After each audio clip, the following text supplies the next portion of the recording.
शिवरात्रि पर या नित्य ही पहले तो बात यह आती है कि महाराज, ना तो हम धन में इतने धनवान हैं कि पूजन की सामग्री ला पाए, और ना हमारे पास ऐसी व्यवस्था है कि हम किसी विप्र ब्राह्मण को बुला करके भगवान शंकर का अभिषेक आदि कर पाए। ऐसी अवस्था में भगवान शंकर का अभिषेक कैसे करें?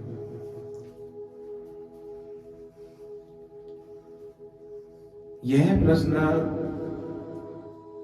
एक बार नारायण भगवान ने भी शंकर भगवान से किया कि भोलेनाथ, ऐसी कौन सी परिस्थिति है जिस परिस्थिति में तुम्हारी सेवा ना की जा सके? तब भोलेनाथ ने कहा कि नारायण, ऐसा कोई समय नहीं है और ऐसी कोई भी परिस्थिति नहीं है। मान लो धन नहीं है तो कोई बात नहीं है, विप्र ब्राह्मण को बुलाने का सामर्थ्य नहीं है, कोई बात नहीं है। मिट्टी के शिवलिंग बना करके और उसमें जिनका यज्ञोपवीत हो गया हो वह ओम नमः शिवाय से, और जिनका यज्ञोपवीत ना हुआ हो वो शिवाय नमः से। द्विजो पूर्वम अन्येषां पूर्व अंतकम नमः अंतकम।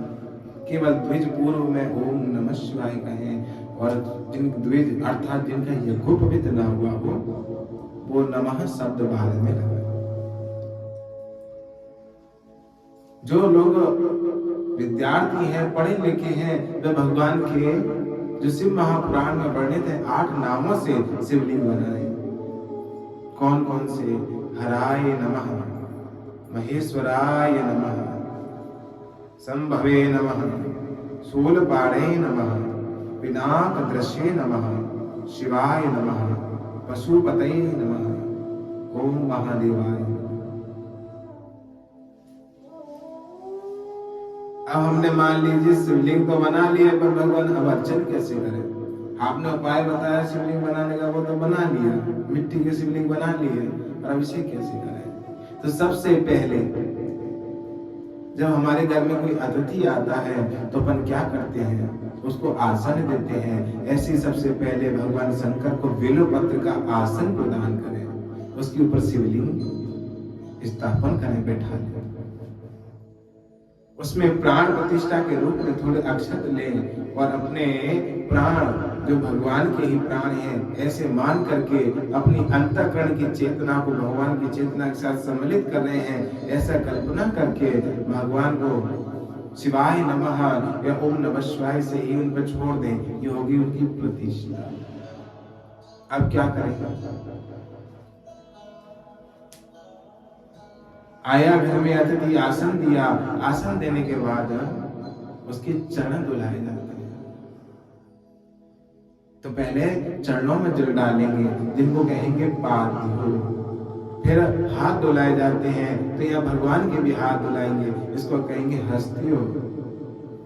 फिर आचमनी कराई जाती है, कुल्ला कराया जाता है, इसको कहेंगे आचमनी। फिर कहा जाता है कि महाराज अब स्नान करो, जिससे थकान दूर हो जाए, भगवान इतनी दूर से आएंगे। तो उसके बाद भगवान को स्नान कराएंगे। तो 4 बार हम पहले जल से स्नान कराएंगे, उसके बाद फिर वस्त्र पहनाएंगे। वस्त्र ना हो तो कोई बात नहीं है, कलावा भगवान को चढ़ाएंगे, और कलावा चढ़ाने के बाद पुनः यज्ञोपवीत भगवान को पहनाएंगे, जिसको कहते हैं जनेऊ। और जनेऊ चढ़ाने के बाद फिर आचमनी कराएंगे, और उसके बाद पुनः उपवस्त्र डालेंगे, अर्थात पुनः एक कलावा भगवान के ऊपर चढ़ाएंगे। अब हमने भगवान को कपड़े तो पहना दिए, अब क्या? अब भगवान का श्रृंगार करेंगे। सबसे पहले भगवान को चंदन लगाएंगे, फिर चंदन लगाने के बाद फिर भगवान को अक्षत चढ़ाएंगे। अक्षत चढ़ाने के बाद भगवान को फूल पुष्प आदि चढ़ाएंगे। उसके बाद भगवान को जो अत्यंत प्रिय है, जो सभी प्रकार के पापों का नाश करता है, बेलपत्र भगवान को अर्पण करेंगे। उसके ऊपर दुर्वा, और हमारे पास जो भी चीज हो, धतूरा, भांग, अब कोई लोग भगवान के नाम पर भांग लाते तो है, पर चढ़ाने के लिए नहीं, पीने के लिए। ऐसा नहीं करना है, ये भगवान को ही अर्पण करनी है। उसके बाद भगवान को सिंदूर, इत्र, फल ये सब चढ़ाएंगे। ये सब चढ़ाने के उपरांत